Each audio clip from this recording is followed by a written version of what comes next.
and welcome to the last day of decoding your canine. Woo, we're on day 5. I am your host, Ness Jones, and with me is Tamara Tokash. Welcome, Tamara. Thank you so much for joining us. Thank you for having me, Ness. Nice to be back. Yeah, before we get started, I wanted to touch on a post that was in the Facebook group today, and I think it's really lovely. It's from Rita, and I think it's going to tie in really nicely with our conversation today. But so Rita has rescued 3 dogs over the years, but her last one has got so many issues compared to the first ones that she's wrestling with.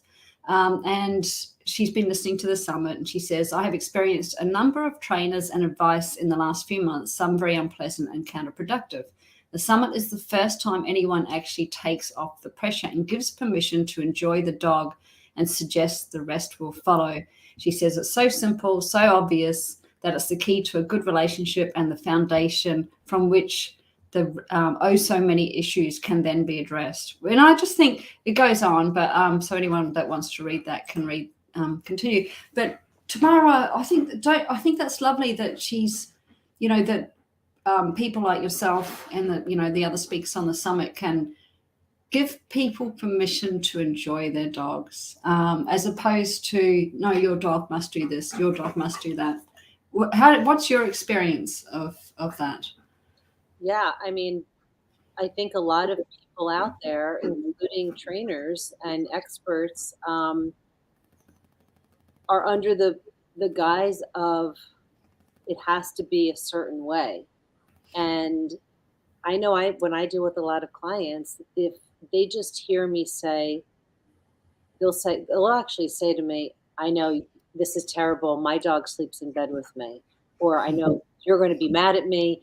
My dog is on the sofa. And I'm sitting there thinking, my dogs sleep in bed with me and my dog's on the sofa. So what I find is, number one, it's an icebreaker when people hear that, oh, the expert, they actually are doing what I'm doing. So there's this whole domino effect, which is if you give someone that has a dog permission to do X, Y, and Z, like the bed or the sofa, or giving them some fresh whole food, then you also add on, how do you reshape the expectations that someone should have for their dog? And then they have that combined with lower the expectations, that reduces the stress, and the stress has this rebound impact on the dog. So, and then it ultimately will then increase the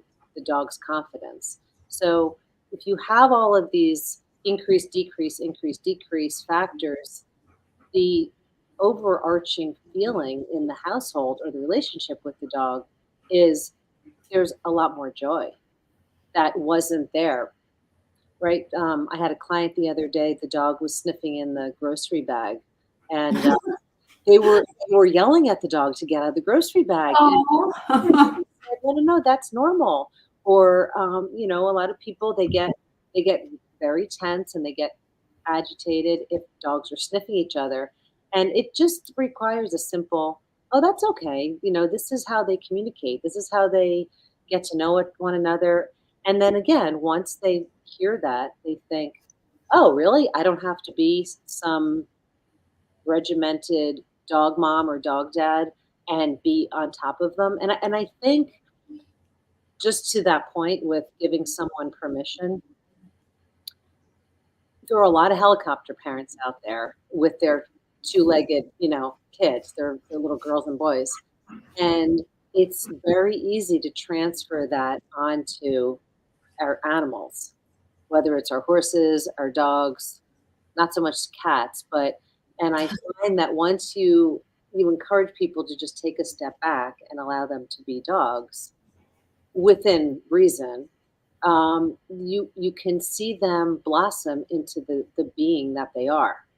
So yeah, the permission is a really important point, but it's also a very overlooked point, just like expectations are overlooked, and low and moderate and high stressors. because people could say, well, I feed my dog really healthy, or my dog has different CDs and titles. But you really need to try to balance the mind, the body, and the spirit. So the stress is a big one because we're so stressed that that's just mirroring onto them. Mm. I think it's really interesting. So we're giving the dog caregivers permission to relax in a sense about what their dog's behavior is within reason. And we're also like I have to admit I'm very permissive with my dogs, but I don't mind. It's what you're prepared to allow, if you like. I'm the same as you. My dogs sleep on my bed. The dogs are on the couch. We have cuddle time in the evening, and I love it. And I would hate my dad. I grew up in a household where my dad was like, no, the dog's outside. Yeah. And on a special occasion, maybe if it's winter and it's a bit chilly, he can come in and lie on a mat on the floor for 5 minutes. Like it was all very sort of dog must be outside, dog mustn't do this, dog mustn't do that. Whereas my dogs have free reign of the house. They, go where they like. And I think, as you said, that can help the whole household relax if you turn things on its head. Yeah. Well, I remember years and years ago, I had someone say to me, "Well, but you're a trainer. Why are you not um, why are you not getting mad at your dog for jumping?" I don't remember the context, and I was trying to explain to them the importance of, if you're weighing everything, the importance of happiness over obedience. And, Yeah. I mean, it's really normal for dogs to jump. Now, would I want my dog to jump and knock people over on a daily basis? Of course not. But in that particular situation, and again, I don't remember the fine details, but it was just a very light, 2 feet up and down. But in that person's mind, they thought, "Oh, you're a trainer.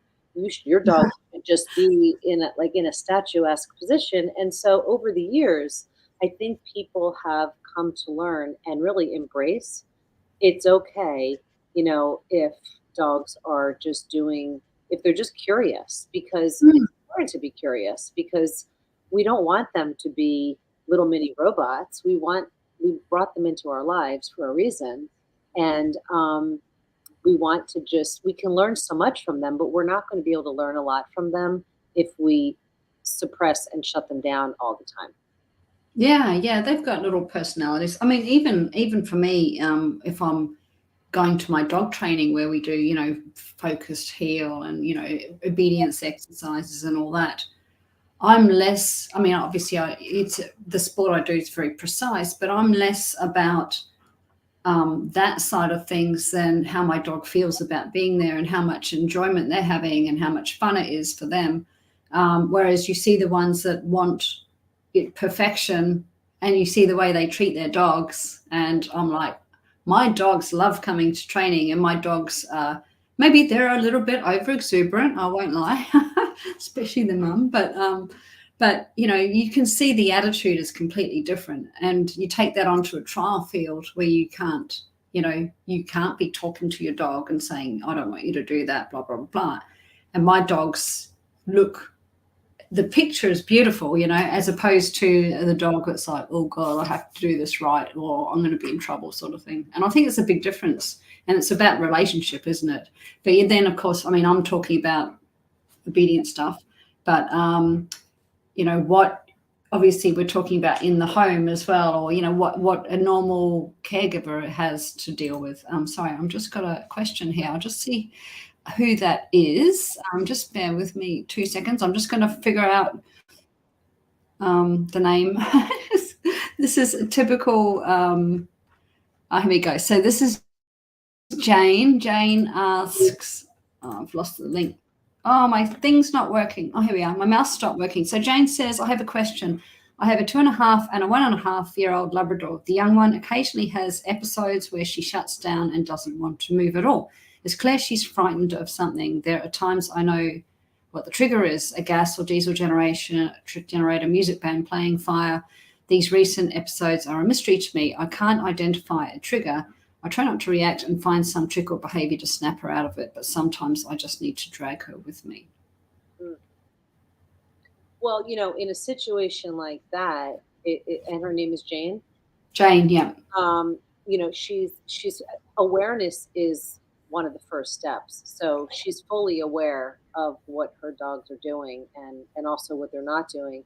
And she's writing here that the female dog is frightened of something. She's just not sure what the trigger is. Now, the trigger might not be something that Jane's even seeing, hearing, or smelling, right? It might just be that, I don't know if Jane is uptight or nervous because she notices that her dog is reacting that way. It might also be that her dog just, as she mentions, just shuts down. And once that happens, it's next to impossible to get them to shift gears, right? So my suggestion would be to do like a full body scan along the walk or wherever she's bringing her, and from nose to tail, just see, okay, what is her benchmark? What is her general constitution when she's relaxed?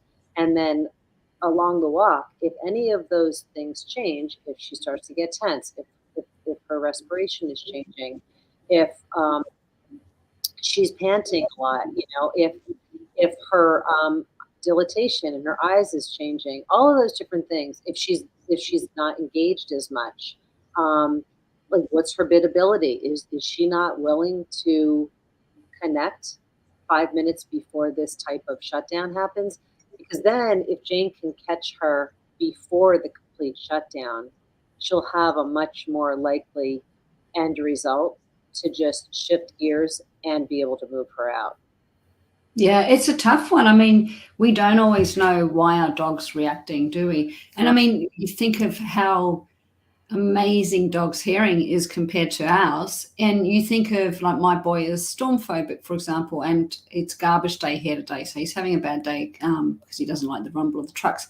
He knows they're coming long before I do. So it could just be something that's triggering her that you're completely unaware of, but she's aware of it. So it can also be, anticipation is a very strong trigger, even though there's not an actual trigger. If something happened weeks ago or whatever, an animal can anticipate and they get themselves all geared up to fend off whatever that trigger at that moment may have been. And then the consecutive walks, then you're still getting that same response. She's generally happy. I do watch for those changes. So she says she's generally happy. I do watch for those changes. She was at obedience class when it happened, and then goes on to say that's helpful. Look for the changes, then try and avoid letting her shut down. Is that what I'm hearing? Mm-hmm. Yeah, exactly. Right. Yeah. And it might be just breaking the walks down, or if she's in obedience class, see, is it a location in the room? Is it environmental? Is it auditory? Is it visual? Because dogs orient different ways, just like people. And so if Jane looks at her dog in the sense of, how does my dog position herself in the world? If she's more visual, then that would be a really helpful angle to take to just try to dissect it and determine what's going on with the dog. Yeah. And don't forget, she probably, Jane already knows this, I'm sure, but, dogs join associations that we have often no idea. Like, a classic example is one of my clients years ago had a little schnauzer, and it was a young dog, puppy, putting on a harness. That was fine with the harness. And then as they were leaving, it got caught up in the dog, and hurt it. The door slammed on the dog. Mm. But the dog wasn't scared of the door after that. It was scared of the harness. Mm-hmm. She had issues trying to get the harness on each and every time, which was really interesting. Right. But sometimes it's a lot more subtle than that. That's like a really obvious example, but can be the weirdest things. Mm-hmm. Yeah, and my question, I guess, Jane, would be, you know, I'm glad you're seeing a veterinary behaviorist. My question would be, has your dog got generalized anxiety? So is it living in fight flight all the time, or is it and which would mean, you know, that constant chronic toxic stress, which would be, you know, may need some sort of medication, or is it specific? Is it a little bit less than that? Is it just, you know, for whatever reason, you know, in only some things that she reacts like that? I'd be really interested to know. And just I do have one other comment about this, and it's not just with Jane's particular situation, but oftentimes we all do this. We think, oh, I want to bring this dog or our dog to a baseball game. I want to bring the dog to a parade. I want to bring the dog to obedience training, and in a building. And that sounds all well and good, but for that particular dog, and you need to really have a thorough understanding of that particular dog, that just might not be the best or most suitable environment for the dog at that time. It may Yeah. never be the right environment, but bringing and I'm just speculating, but bringing the dog, maybe there's something with the obedience building itself, and maybe there are too many dogs, maybe it's just too overwhelming for the dog, even if I'm sure it's a very reputable facility, but it might be too much for that dog. Mm, that's so true. So my one of my girls, I when she was younger, I took her to like a pet barn sort of place. I'm not sure what you call them over there. What is it? I don't know. Anyway, a pet shop, big pet shop, but Right. big cavernous room. You know, really high ceilings, really echoey kind of noise. And she was fine until she got to the counter where down at her height, there was rows and rows of screw tails and, you know, antlers and all sorts of smells. And that just, the whole thing, then she just got completely overwhelmed and she was barking her head off. I was quite embarrassed because but you know, I realized that it was just the stimulus was too much for her. She couldn't deal with it. So it was, but yeah, so that specific kind of context of what you're saying is, you know, maybe it's that particular environment. So she's been there for that many months. But there was a dog that started barking a bit before my pup shut down. I was wondering if that started. Yeah. Yeah. And you know, they're they're individuals, and who knows, it might have just been at that moment for her dog, she was just more um, susceptible and more sensitive at that moment, and if it happened again at a different time when maybe her dog was not that way, it would have not phased her. But you know, you could rack your brain out and try to Yeah. figure out what was it. And my approach is, we don't have a crystal ball. We might be completely off base. So let's just work with what we do know. And what we know is that she's shutting down. And I don't know, you know, I know with my work, I try and teach my clients the importance of observation, and I'll point things out and I'll say, well, when the ear carriage is like this, that's what that means. When she's panting a certain way, not because she just ran a mile, but when she's panting a certain way, this is another calming signal or a stress signal. And so once people get more familiarized with how to identify the external behavior that is a reflection of the internal state, it helps them to decipher what's going on. Yeah, that's so true, isn't it? Yeah. I'd be interested to know how old she was at the time Mhm. when she had the first incident. Maybe she was going through a fear period. I plan on trying to get video if this happens again, so it can help with figuring this out. Hopefully, Jane, like from my perspective, I'm sure Tamara can weigh in on this as well. So I prefer not getting video of things that we don't really want, as in we don't want the dog to rehearse Mhm. things that make them scared. So for me, because I specialize in separation anxiety, for example, I never say to my client, if they first come to me and say I need help, I don't want them to show me video of their dog upset unless they've got some before we started training that they can just, some old footage that already exists. I don't want them to go and specifically get that, because it means the dog is going over threshold and the dog is going to be scared, panicked, etc. And I don't need to see that. I know what it looks like. And it's the same with dogs that always really upsets me, Tamara. I'm sure it upsets you as well when you see the dogs that maybe are aggressive or reactive to other dogs, and you get those trainers that show the video of them training the dog snarling at some other dog, and you're like, why would you do that? Why would you let that dog do that? I know, 100%. I concur with you, Ness. And what she could do, if someone, or if Jane does have a video like you mentioned prior, not only could she watch it, but if you break things down frame by frame, and I'm sure you do this with separation anxiety, because I do with separation anxiety and a lot of behaviors, it's really hard to miss something at such rapid succession like that at regular speed of the video. And so when you slow it down, you can start to say, it didn't happen at 2:01. It happened at 1:58. That was the beginning of whatever the behavior is. So yeah, if she happens to have the video camera on already, yeah.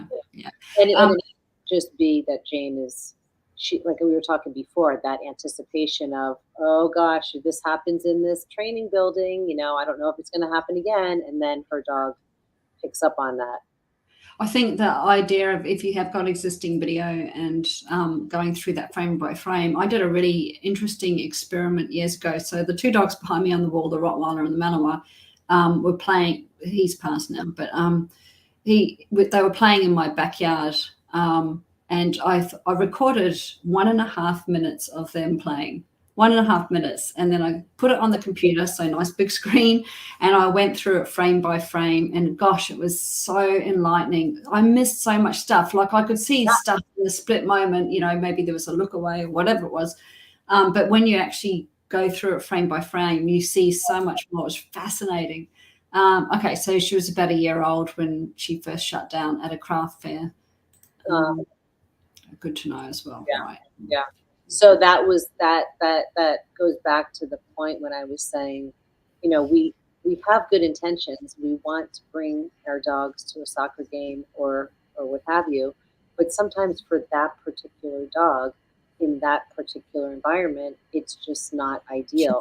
Even if it wasn't anything that was overtly obvious to Jane, it might have been just over the top for her dog, and then she has the generalized anxiety that she's not really sure how to modulate, and then it can manifest. Yeah.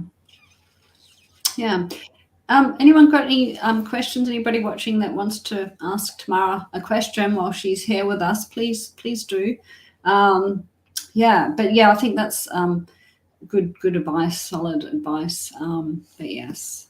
I think the other, just while we're waiting, if anybody does have a question. Oh, somebody has a question. I think it's Jane. I haven't done that again. I believe it was the generators and the loud bang. Right. Yeah. It's hard. And she was close to her second fear impact period, which could have been another reason why. It would be nice if we had a crystal ball, but wouldn't it? Or if they could just talk to us and say, hey, that thing over there, I find that really scary. Can we, whatever. I know.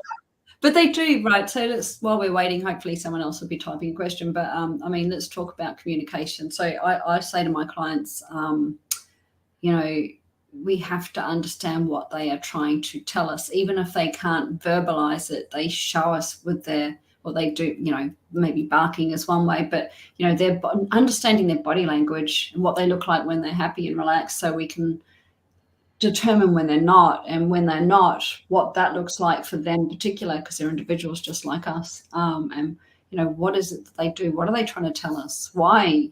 Well, not why, but what are they trying to tell us? And I know you're big on that as well. So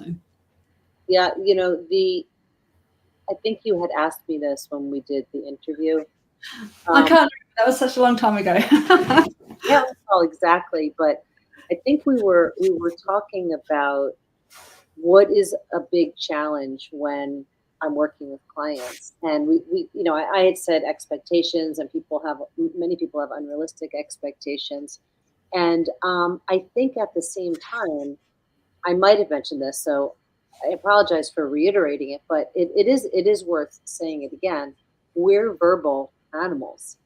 And so if we are chatting and we're saying, I was really upset the other day because blah, blah, blah happened, we're dealing with an animal that is not verbal, but it doesn't mean that they don't have just as sophisticated of a communication system as we do. It's just different.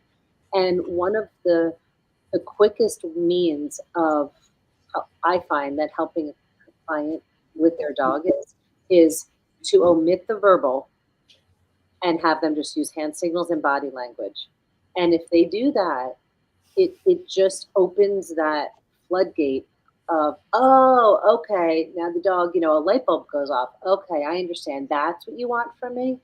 But it is a challenge because a lot of times people break that test and they just keep talking, and then it just becomes just nonsense, right? The dog is confused, they start to shut down. But if you use body language just like a dog does, it is much easier. And then you It's get to really, know your dog better. yeah, it's so hard. You almost need to put masking tape over your mouth or something. So true, so true. But I remember years ago I used to do a group class in a building, and then in a facility, and then I simultaneously was doing my private in-home privates with my clients, and I was tracking the rate at which learning was occurring for both the dog and the people in both settings. And it always seemed, or not seemed, it always was going in the direction of the people that were in their homes or outside or doing field work. They were learning at a faster rate because they were able to, there was no ego involved. No one was embarrassed. Um, yes, some of the dogs were distracted or maybe they liked the other dogs, but in the end, they were the one-on-ones, they were able to master the importance of body language and reading body language and communicating on just a almost like, it's kind of foreign because we just don't operate that way. Yeah, it's hard, isn't it? Mm. But yeah, it's interesting. So, and I think I'm not an ego-driven person. I think ego can be quite detrimental to a dog's learning if the human, whether it's the human or whether it's the trainer training the human and the dog, you add that ego into the mix, and I think it's a recipe for disaster. There's no room for ego when you're trying to train a dog. I don't think. No, That's my personal opinion. no, I completely agree. I think a fun and also interesting game or test, whatever you want to call it, to do is, we know Turid Rugas. She has written on Talking Terms with Dogs. I highly recommend it if you have. Yep. It's an old book, but I always recommend my clients buy it. It's only small, Yep. and fascinating It's stuff. a read, but it is a brilliant writing journal. It is phenomenal. And so, one of the tests that or challenges I always say to people is just try to yawn. I mean, yawning is a calming signal that reduces a dog's stress. And it's fascinating, right? Once you do it, it's Oh, yeah. and they will relax. And then that's just an example for the person to realize, oh, okay, it really does have an impact on my dog. Yeah, yeah. I think yawning is really interesting. That whole body language stuff. You know, one of the things I say to my clients, like, if a dog stretches and yawns, maybe is think about somewhere that you're like uncomfortable about being. So it could be you're about to sit an exam. Like think back to when you were, about to sit an exam when you're in school or something, or you're sitting outside the dentist waiting room, you're in the dentist waiting room waiting to go in, and you're not tired, you don't need to stretch, you haven't been exercising, and you'll find yourself, and it's kind of releasing that tension, but it can also be a way of trying to calm yourself down a little bit as well, I think. So Oh, it's definitely. a dog squirt, yeah, big stone. And, I think a calming signal when they're individual, when they're isolated, they may not they may not be a calming signal. But if you start to thread them together and you have a dog that is, their eyes are squinted, or their teeth are chattering, or they're sniffing, or they're shaking, and they're doing all of these things together, then that's when you know your dog is, or a dog is over their threshold and they're stressed. But Yeah. some people get a little carried away with it and they'll say, "Oh my gosh, my dog's sniffing. He must be stressed." And No, they're just sniffing. Yeah. You can take it too far, but it's still good to be aware of it. But I mean, and then the context is so important. So my boy dog, he will literally tremble like that when he hears something that scares him. So if there's a storm coming, you get that, but it's in a context where his eyes are, you see the whites of his eyes, and he's panting and drawling, etc., etc. So the context is really, you look at all those other things as a whole as well. His sister will also do that, but the context is completely different. It's she'll be I'll put her in a crate in the van to take her down the park, and she's hyped up, excited, and she'll go. So that whole context of right. Understanding what they're trying to tell us, but also the context behind it. So, are they sniffing the ground because they've smelt something interesting, reading the local community news, or is it displacement? Are they worried about something?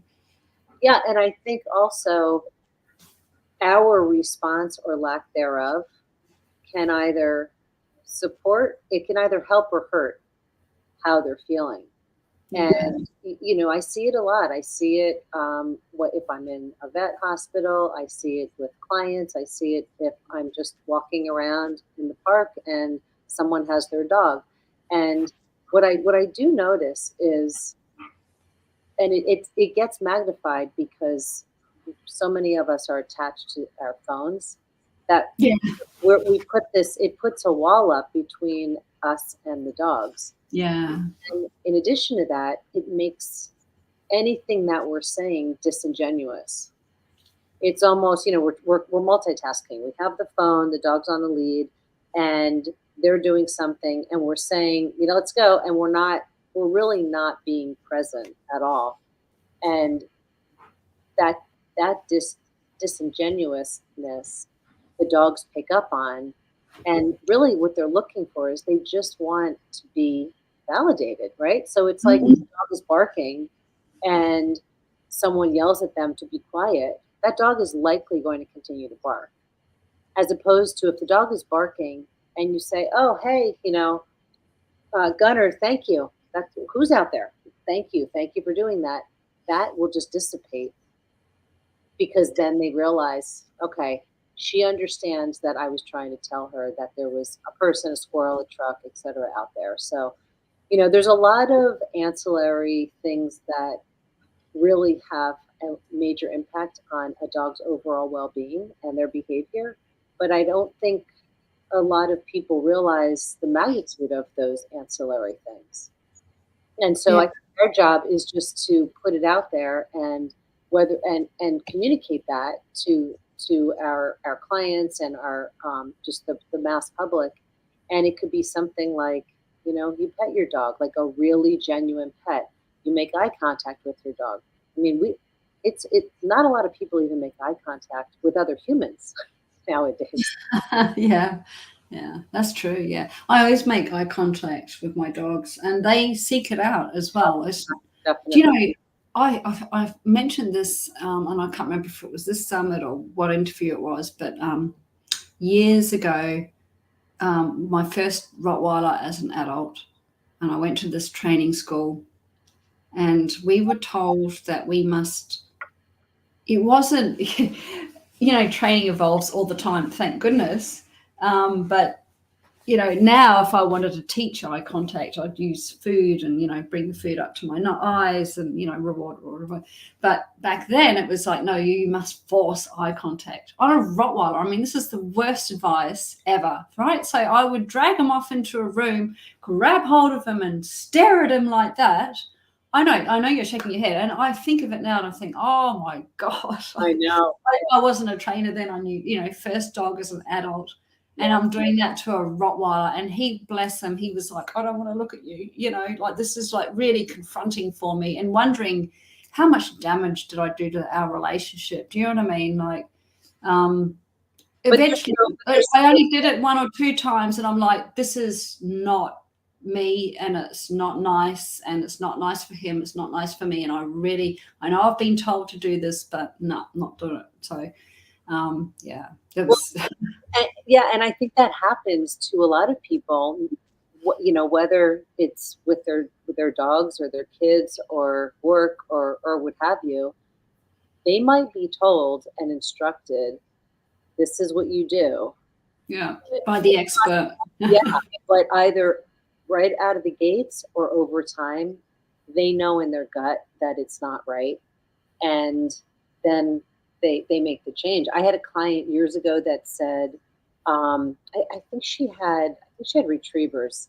I think she had 2 retrievers and a Jack Russell Terrier. I don't remember, but I know she had two hunting dogs, and it was just funny that she then had this Jack Russell, and she said, I really need help because the trainer I had before, came in with heavy chains and a riding crop, and was beating my dog with the crop and throwing the chains at my dog.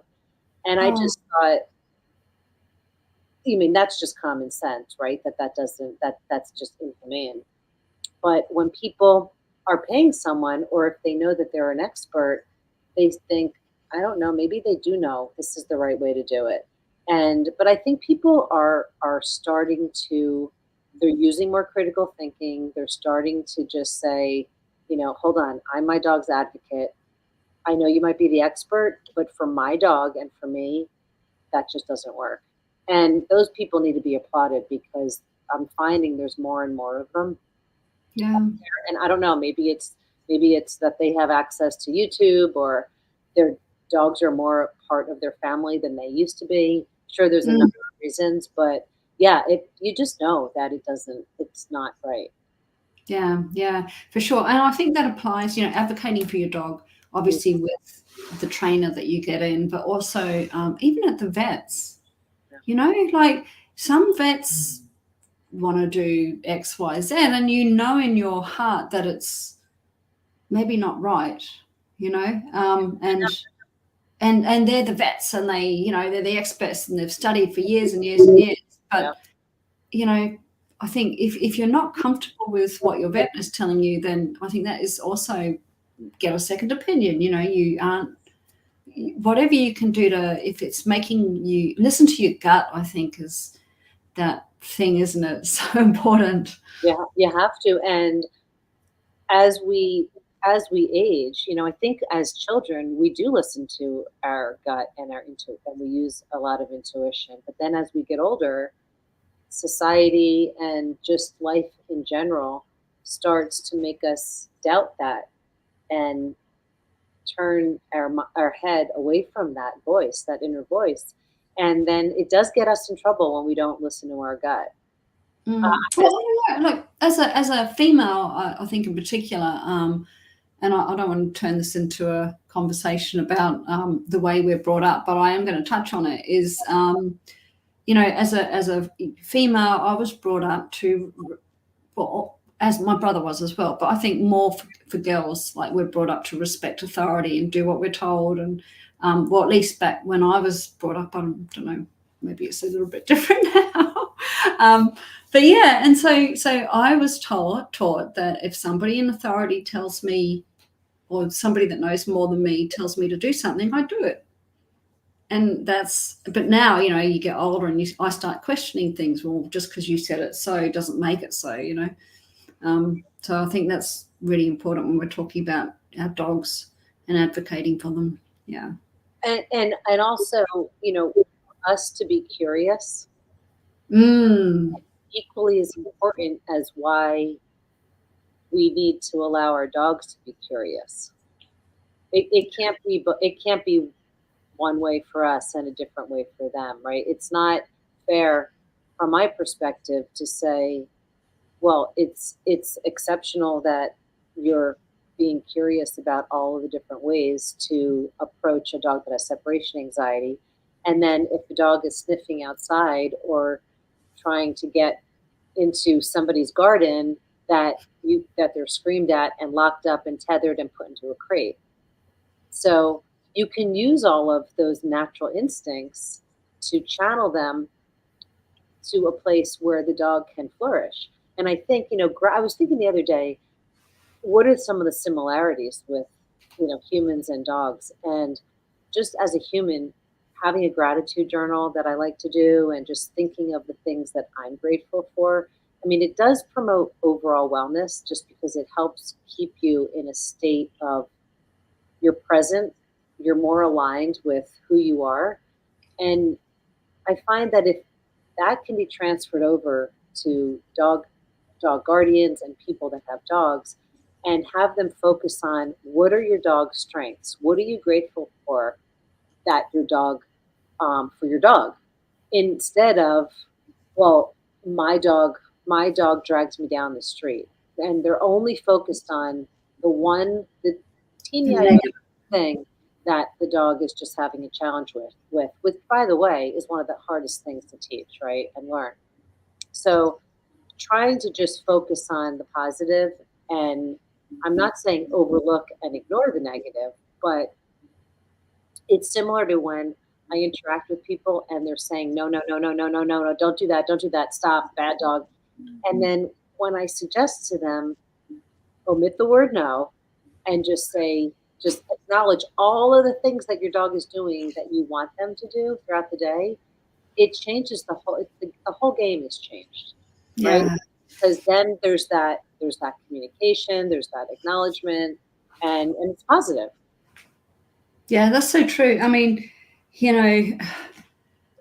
people forget to praise their dogs. I'm big on the power of praise. And I think it's so important. And if your dog is like my boy now, he's under my desk and he's just lying down, he's resting. It's what I want when I'm doing, talking on Zoom or whatever. And yeah, so I can't praise him, but I'm like, my foot's on him and I'm stroking him. So I'm letting him know, yeah, this is a good boy and this is what I want. But like if you're sitting down watching TV and your dog's lying down, that's the perfect time to just give them a little stroke. Good dog. Yeah. People forget to praise their dog when they're doing the stuff they want. Yeah. They do. Catch them doing something right or whatever you want them to continue to do. They need to know. I mean, that's the foundation of behavioral learning. You're going to repeat what you're praised Makes for. you feel good, yeah. And you're not going to repeat something where the praise is omitted. So when we were talking about body language, because we're doing this live right now, of course, you're not going to be able to verbally praise him, but you're going to his body language and you're using your own body language to communicate the same idea.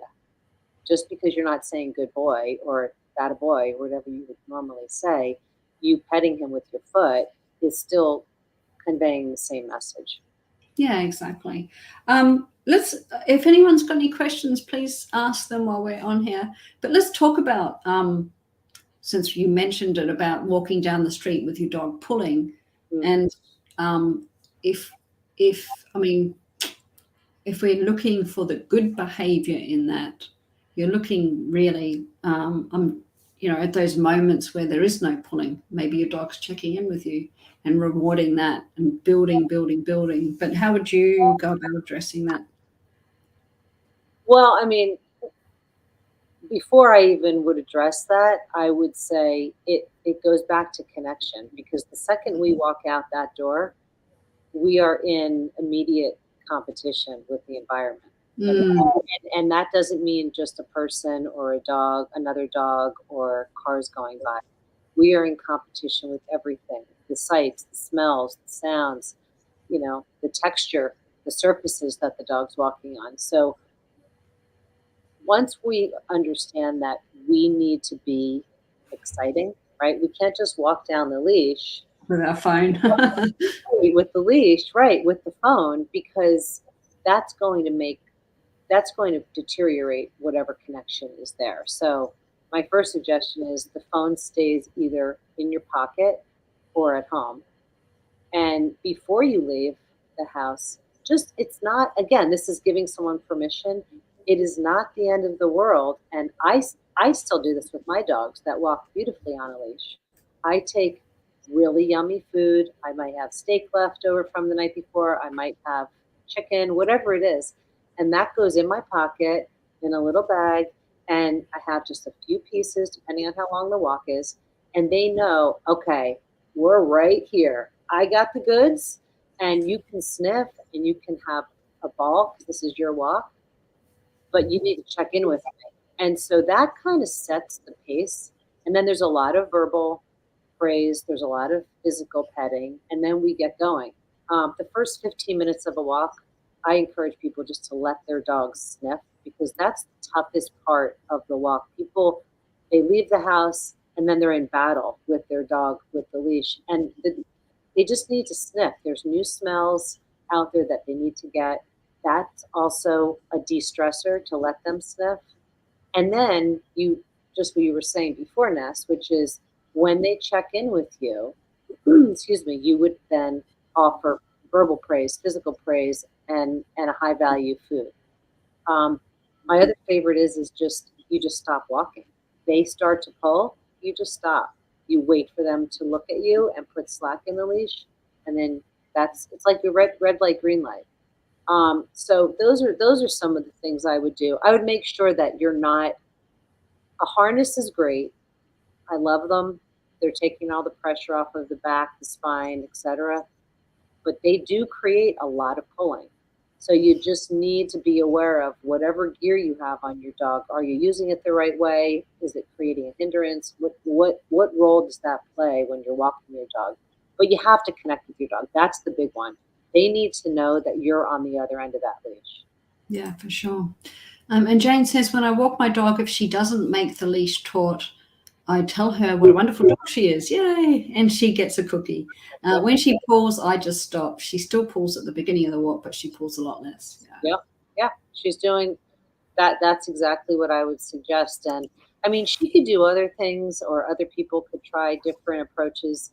It really just depends on the dog and also the person. Like, so I have some clients that physically, in terms of mobility, some of my suggestions are just not going to work. For instance, I might say to Jane, if she walks her dog on her left area, just make a square, but make the square to her right.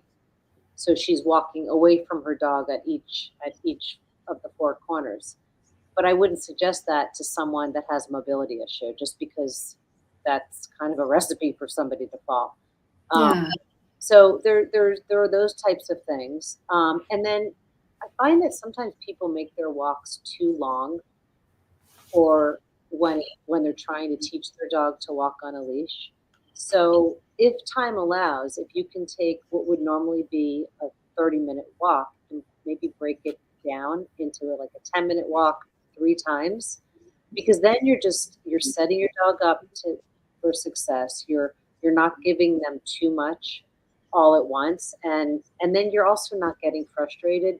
Once you go over your threshold, that's a whole other concept to really be aware of, because then your dog's going to shut down if you're over your threshold. So if you think a 30-minute walk, you're just getting aggravated by 20 minutes into it, don't take the dog for a 20-minute walk. Yeah. Teresa says, I have 2 young Lakeland Terriers, both very reactive towards each other, especially when excited. have to split up fights when they put their leads on or take them in the car, both very jealous of each other. What are their sexes too? Yeah, are they related as well?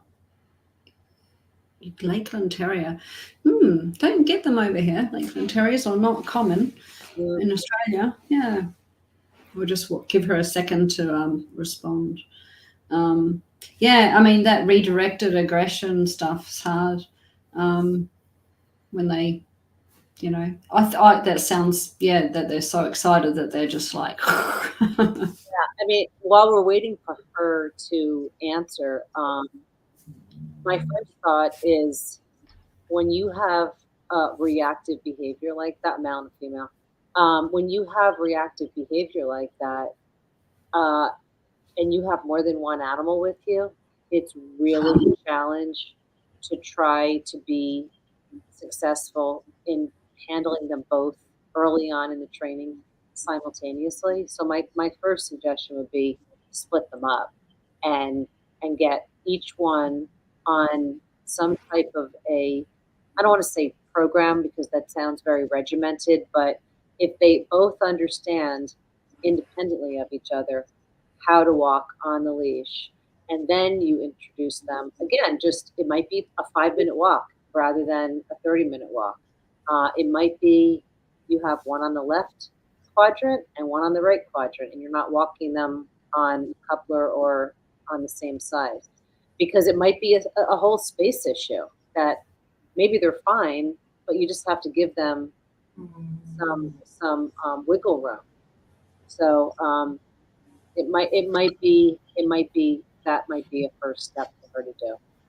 Yeah, it's hard. I imagine if it sounds like she says they're very jealous of each other. It sounds like they're probably an element of FOMO there. So if she takes one out, the other one probably goes crazy, I imagine.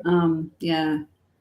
Which actually, I don't know your thoughts on when you have multiple dogs, but I like to separate because I always have multiple dogs in my household, and as well as they all get along and if they're a cohesive unit, I find that I do them a a good service by taking them out for maybe I take one for a car ride with me to run a quick errand, and then I leave the other one home, and then vice versa. Then I'll take the other one for a 15-20 minute run, and then I come back.